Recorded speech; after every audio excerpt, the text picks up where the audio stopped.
लड़का छत पर चढ़ गया, मतलब कोठा पे।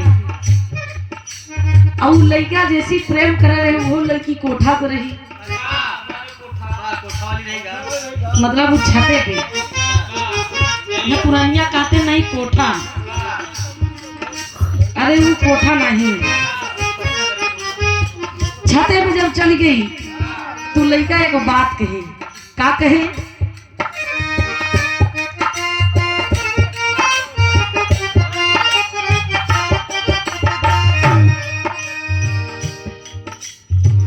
कहा टूटा है गोरी। और ये आज के बादशाह दूल्हे राजा जी की ओर से 100 रुपए का पुरस्कार, बहुत बहुत प्रणाम। आज के राम है और आज के आप राम हैं। कहा गया जब तक गंगा जमुना में पानी रहे तब तक दूल्हा और दुल्हन की जिंदगानी रहे। मन ऐसा जोड़ी बनाए रहे, ऐसा लहरात रहे। कहा ना बा लड़का कहा बा, कहा टूटा है गोरी तोहरी गाली जलती जलती।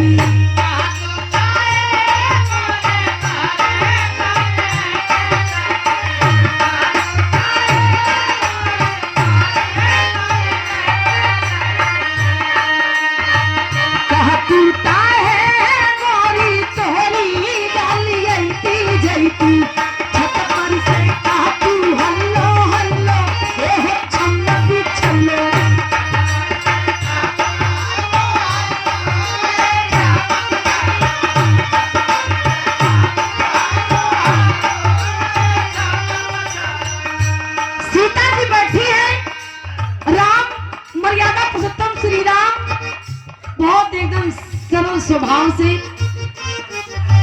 मधुर आवाज से कहने लगे, लक्ष्मण मैं कुछ आपसे कहना चाहता हूँ, एक बात कही। बोले है लाखन जी से राम रघुरैया हो,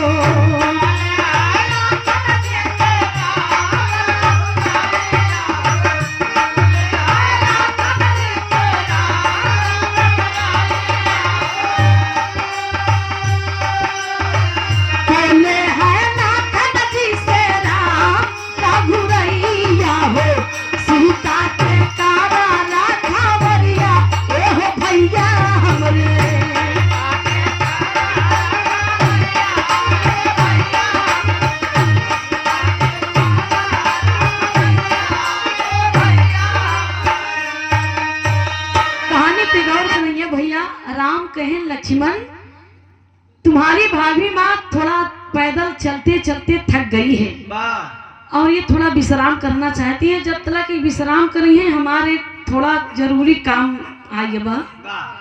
ये जंगल के 10 कदम दूरी पे भगवान भोलेनाथ का मंदिर बा। हम चाहते हैं कि आप अपने भाभी माँ को तकवारी करा, हम दर्शन करके आवत है।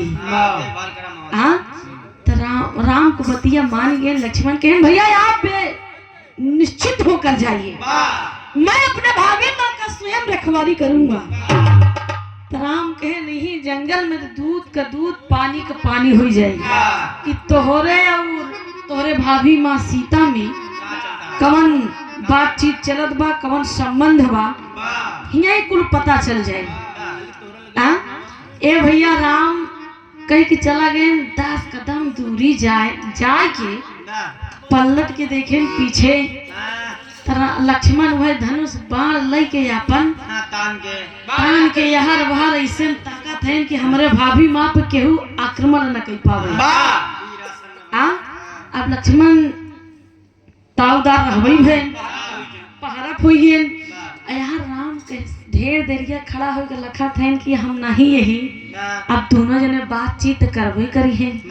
यही पता लग जाए कि इनके दोनों जने के बीच में कवन प्रेम बा, का मैटर बा।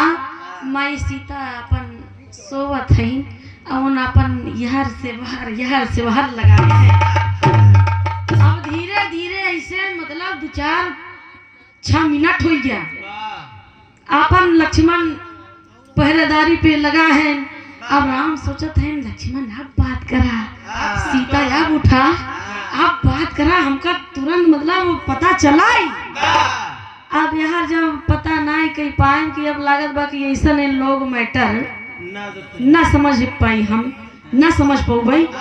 तब मर्यादा पुरुषोत्तम श्री राम अपन शरीर चेंज करके एक सुग्गा का भेष बना ली, एक सुग्गा का भेष बनाई ली।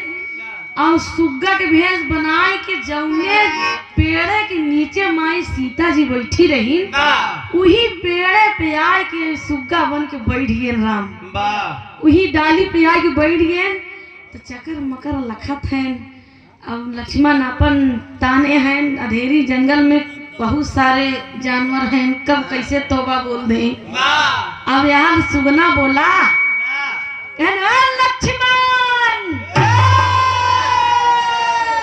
देखा राम सुग्गा बन के अपने भाई लक्ष्मण के ललकारा थे।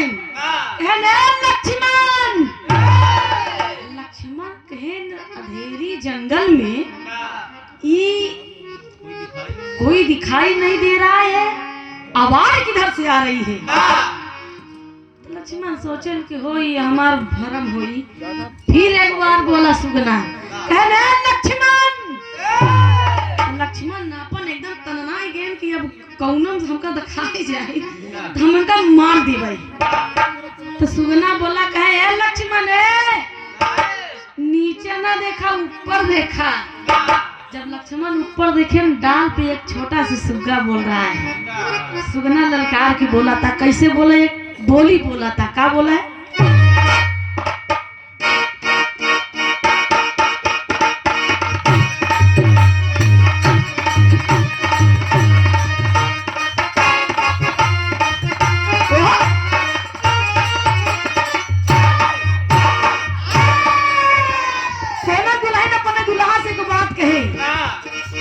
हम प्यार करब दिल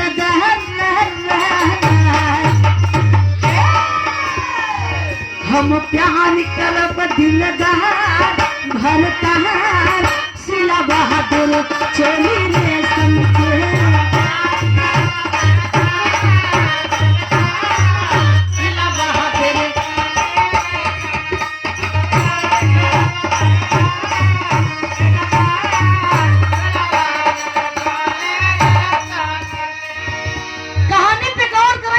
लक्ष्मण की बोली बोला था, सुगना बोल,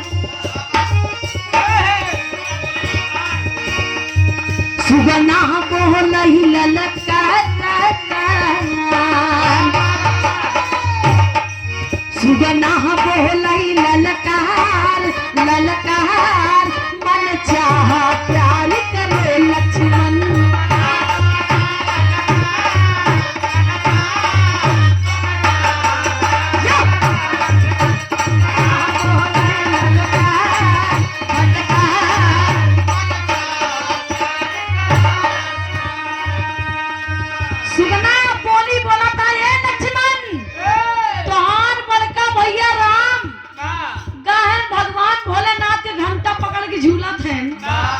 अंधेरी जंगल में तुमका बहुत बढ़िया मौका मिला है। देखा राम सुग्गा बना नहीं, मतलब पता लगावत है कि कौन बात है।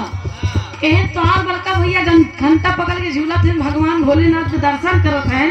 देखा माया फैलाए हैं। कहे तोहार भाभी माँ इस जंगल में अकेली है, चाहे जितना मन चाह प्यार करा। इतना बतिया सुन के लक्ष्मण क्रोध में आ गए। तब सुगना एक बात और बोल रहे, सीता ये बहिया न बेली है, सीता ये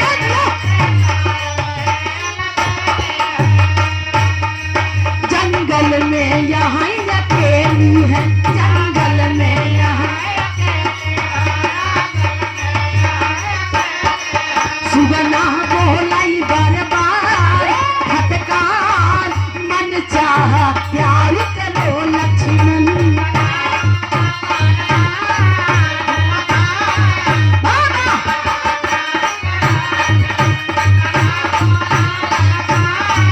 बार बार मन चाह